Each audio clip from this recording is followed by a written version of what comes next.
July's consumer price index stayed at 2.7% year over year. At first glance, that sounds calm, almost boring. But here's the catch. The Fed's target is 2%, so we're still running hotter than they'd like. And this is the fourth straight month inflation's been under 3%, which is encouraging, but it doesn't tell the full story. Energy prices actually fell this month, giving the headline number a break. But that drop is hiding price increases in other parts of the economy.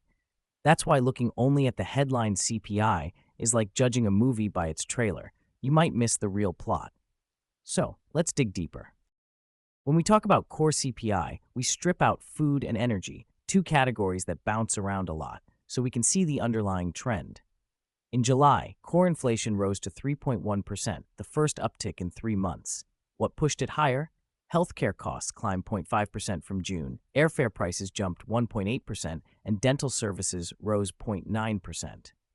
These are all in the services category, which is a problem for the Fed. Services inflation tends to be sticky. It doesn't fall quickly, even when the economy slows, which means it can keep pressure on overall inflation for months. Here's where it gets interesting.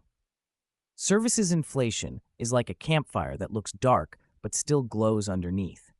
The headline makes things look calm, but the embers are still burning.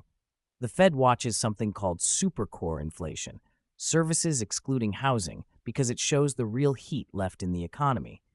Right now, it's manageable, but the risk is that tariffs, and even the expectation of new tariffs, can blow on those embers.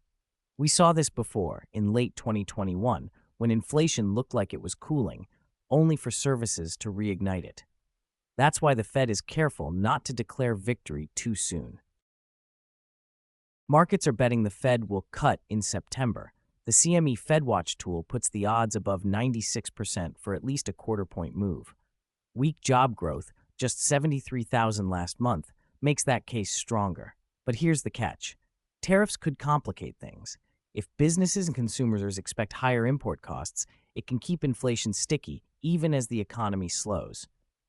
That's why Powell may use the Jackson Hole Symposium, the Fed's favorite stage for big signals, to prepare markets. The story so far: headline calm, core tension, and the Fed deciding if it's finally time to ease off the brakes.